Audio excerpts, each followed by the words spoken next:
ये औरत आधी रात को अपने घर लौट रही थी। इस बात से अनजान की एक सीरियल किलर जो महिलाओं का शिकार करता है उसके ठीक पीछे चल रहा है। अचानक उसे कुछ कदमों की आहट सुनाई दी, लेकिन जब उसने पीछे मुड़कर देखा तो वहाँ सिर्फ एक बिजूका था। औरत को लगा कि शायद उसे कोई वहम हुआ है, इसलिए वो आगे बढ़ती रही। लेकिन अगले ही पल कातिल ने पीछे से आकर उसके हाथ बांध दिए। लेकिन स्टॉकिंग से गला घोंटने के शौकीन इस कातिल ने देखा कि औरत ने स्टॉकिंग्स नहीं पहनी है। ये देखकर वो एकदम से भड़क गया और पूछने लगा कि उसने स्टॉकिंग्स क्यों नहीं पहनी है। उस औरत ने भी इस स्टॉकिंग किलर के बारे में सुन रखा था, जो पहले ही 3 खून कर चुका था। वो जानती थी कि अगर उसने अभी कुछ नहीं कहा तो स्टॉकिंग्स न मिलने से पागल ये कातिल उसे वहीं जान से मार देगा। इसलिए उसने कांपती हुई आवाज में कहा कि उसकी स्टॉकिंग्स बैग में है, जिसे कातिल ने अभी 10 मीटर दूर सड़क पर फेंक दिया था। कातिल खून करने के लिए इतना बेताब था कि उसने औरत को वही चुपचाप बैठे रहने की चेतावनी दी और बैग से स्टॉकिंग्स निकालने चला गया। लेकिन वो औरत मरने का इंतजार तो करने वाली नहीं थी। वो जानती थी कि भागने का यही सही मौका है, इसलिए वो अपनी जान बचाकर उठ खड़ी हुई और पास के एक घर की तरफ भागने लगी। खुशकिस्मती से कातिल पहले ही इतना बदनाम था कि वो चिल्लाकर उसे रोक नहीं सकता था और न ही लोगों का ध्यान खींचने के लिए उसके पीछे भाग सकता था। किस्मत से एक बुजुर्ग जोड़े ने उसे बचा लिया और वो इस दरिंदे के चंगुल से बचने वाली पहली इंसान बन गई। पुलिस के लिए ये एक बहुत बड़ी खुशखबरी थी, क्योंकि ये कातिल पहले ही 3 लड़कियों की जान ले चुका था, लेकिन 3 साल से पुलिस उसे पकड़ नहीं पाई थी। उसके काम करने का तरीका बहुत अजीब था। वो गांव के खेतों में छिपकर वहां से गुजरने वाली जवान लड़कियों पर नजर रखता था, खासकर वो लड़कियां जो स्कर्ट और स्टॉकिंग्स पहने होती थी। पैंट पहनने वाली लड़कियां उसका शिकार नहीं होती थी। अपना शिकार चुनने के बाद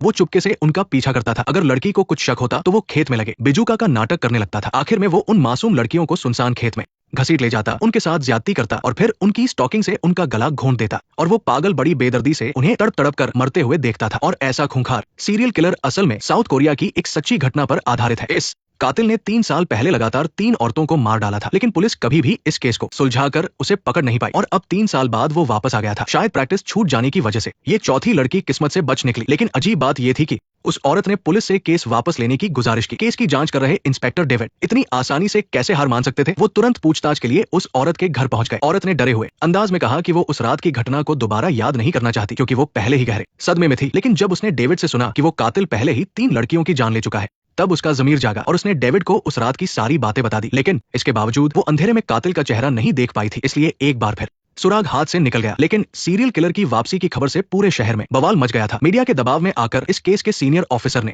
एक मामूली गुंडे को पकड़ लिया और उसे बुरी तरह पीटकर जबरदस्ती अपना जुर्म कबूल करने पर मजबूर कर दिया, ताकि जनता को बेवकूफ बनाया जा सके। लेकिन जब पुलिस उस गुंडे को लेकर क्राइम सीन रिक्रिएट करने गई तो असली कातिल ने एक और लड़की को अपना शिकार बना लिया। इसके बाद मीडिया पुलिस की सक्षमता पर सवाल उठाने लगी। मजबूरन सीनियर अफसर को इस केस की जिम्मेदारी दोबारा डेविड को सौंपनी पड़ी। इस बार शिकार एक हाई स्कूल की छात्रा थी, जिसे उसी तरह ज्यादती के बाद मार दिया गया था। इससे साफ था कि कातिल के हौसले कितने बुलंद थे। डेविड ने तुरंत उस छात्रा की सहेली को पूछताछ के लिए बुलाया, लेकिन वहां से भी कोई खास सुराग नहीं मिल पाया। कातिल अपना काम बहुत सफाई से करता था और क्राइम सीन के सारे सबूत मिटा देता था। केस को यूं उलझता देख डेविड को एक रिस्की आइडिया आया। उसने सोचा कि किसी को स्कर्ट पहनाकर उस जगह के आसपास घुमाया जाए, ताकि वो चारे की तरह कातिल को अपनी तरफ खींच सके। प्लान तो बढ़िया था, लेकिन असल में कोई भी लेडी पुलिस अपनी जान जोखिम में डालने के लिए तैयार नहीं थी। खुशकिस्मती से एक रिपोर्टर अपनी मर्जी से इस काम के लिए आगे आया। वो रिपोर्टर डेविड का बचपन का दोस्त था, इसलिए वो इस काम में उसकी मदद करना चाहता था। साथ ही वो इस पूरे मामले को करीब से देखना चाहता था, ताकि अपनी अगली न्यूज रिपोर्ट में वो हर एक बारीक डिटेल लिख सके। अपने दोस्त की बार बार की गई जिद के आगे डेविड को हार मानकर उसे खतरे में डालने की इजाजत देनी पड़ी। जल्द ही रिपोर्टर ने एक सुंदर सी स्कर्ट पहनी और हाथ में टॉर्च लिए क्राइम सीन वाले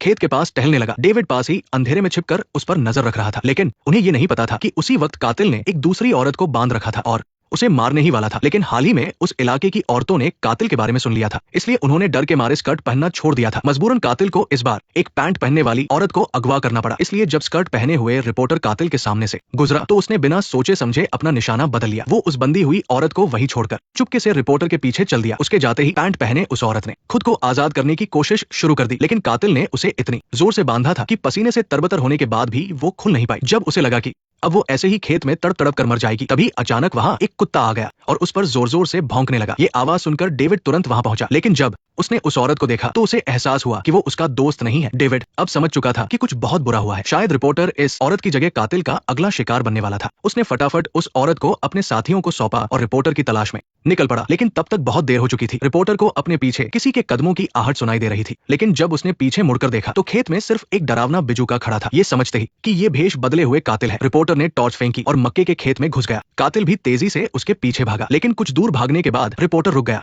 वो सच में बहुत हिम्मत वाला था। उसने चुपके से अपना कैमरा निकाला और उसे ढूंढ रहे कातिल की फोटो खींचने के लिए बटन दबा दिया। कैमरे के फ्लैश और आवाज ने जाहिर तौर पर उसे कातिल के सामने बेनकाब कर दिया। खुशकिस्मती से